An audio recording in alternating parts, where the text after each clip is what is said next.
That is one explanation from a physicist as to how a head could move backward after being struck from behind, which seems to many laymen not possible.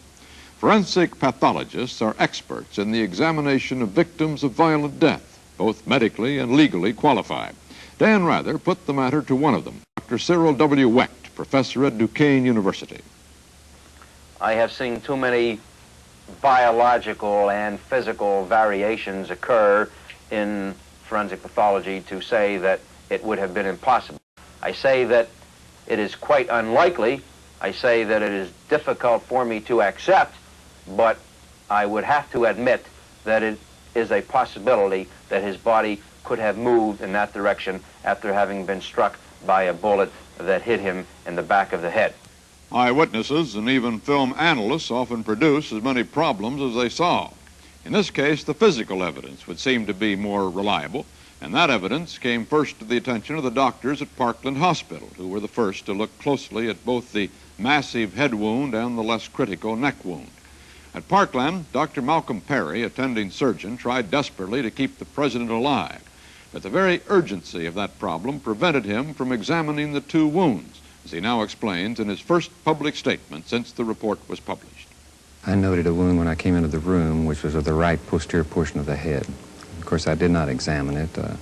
Again, there was no time for cursory examinations, and if a patent airway could not be secured and the bleeding could not be controlled, it really made very little difference. Some things must take precedence and priority, and in this instance, the airway and the bleeding must be controlled initially. What about this wound that you observed in the front of the president's neck? Would you tell me about that? Yes, of course, it was a very cursory examination. The emergency proceedings at hand necessitated immediate action. There was not time to do more than an extremely light examination. There's been a lot said and written about was this an exit wound or an entry wound? Would you discuss that with me, sir? Well, this is a difficult problem. The determination of entrance or exit frequently requires the ascertain of trajectory. And of course, this I did not do.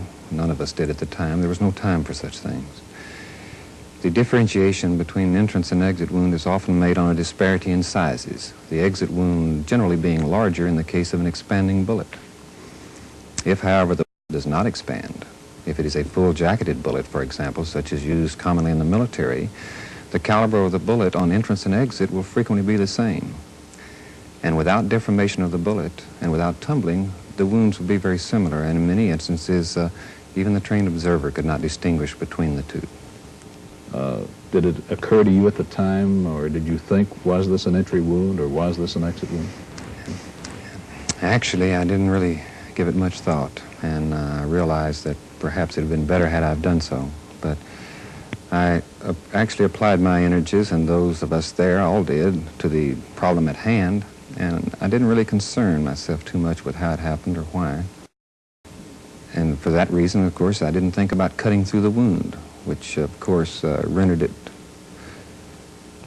inviolate for as regards further examination and inspection. But it didn't even occur to me. I did what was expedient and what was necessary, and I didn't think much about it. You did not turn the president over? No, there was no reason to. There was not time at that problem, and there was really no reason to. It made very little difference to me, since my immediate concern was with an attempted resuscitation. The nature of the throat wound can no longer be verified, for no records were made and no pictures taken before Dr. Perry cut through it in an attempt to relieve his patient's breathing. The doctors at Parkland were engaged in a desperate struggle to keep the president alive. All else was secondary. But their task was impossible. One of the shots had virtually destroyed the president's head. Even as the doctors worked, the president died. At the hospital, the scene was turbulent and disordered. The public were clamoring for news. Dr. Perry was rushed from the emergency room to a news conference where he was badgered into giving a description of the wounds. The neck wound, he told the press, looked like an entry wound, and he pointed to the front of his neck. In the transcript of that news conference, there's no doubt that Dr. Perry made it sound as if he had a firm opinion. Well, the report of the news, and in that moment of confusion and misunderstanding established once and for all in the minds of a great many people a conviction that at least one bullet had been fired from the front of the motorcade. Legally, the dead president was now just another part of the evidence in a Texas homicide case. The murder had been committed in that state, and there were no laws which gave the federal government jurisdiction. In his book, The Death of a President, William Manchester describes a scene of almost horrifying confusion in which the Dallas County medical examiner tried to prevent the removal of the president, and Kennedy aides almost literally bulldozed his coffin out of Parkland Hospital. During the flight to Washington, it was agreed that an autopsy had to be performed, and Manchester writes, Mrs. Kennedy chose Bethesda Naval Hospital because her husband had been a naval officer. The autopsy was performed by the Chief of Pathology, Commander, now Captain, James J. Humes, Dr. J. Thornton Boswell, and Army Lieutenant Colonel Pierre Fink, a forensic pathologist. They reported in a document reproduced in the supplementary volumes of the Warren Report that the president's wounds were inflicted from the rear. As part of standard procedure, they had photographs and x-rays taken as they proceeded.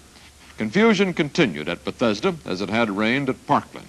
FBI agents submitted a report, later disclosed in Edward J. Epstein's book Inquest, which said they had heard one pathologist state that he had found a wound in the president's back and could not find an exit. The Warren Report version was explicit that there was no wound in the back, but one in the neck. However, details of these published sketches tended to indicate that there was a wound below what could be described as the neck. The photographs and x-rays, which might clear up the issue, were in possession of the Kennedy family and only officially turned over to the archives on October 31st, 1966, with the provision that they not be made public for 5 years. Now, there the matter has rested until now. But Captain Humes, the senior pathologist at the autopsy, has since gone to the archives and re-examined the x-rays and photographs. His conclusions we will hear later in an exclusive interview, the only one he has granted since that fateful night. But first, the observations of Dr. Wecht, whom we heard earlier. This sketch that was made by Dr. Boswell, Mr. Rather, is a very important sketch. It shows the bullet hole which diagrammed in at a point approximately several inches below the collar level, although he does give other measurements to the side which would place it at a higher level. Now, the commission report accepted that the bullet entered very near the neck, did it not? Yes. Take a look at this sketch, if you would, please. This was made by a medical illustrator at Bethesda Naval Hospital. This sketch shows the one that was accepted by the Warren Commission.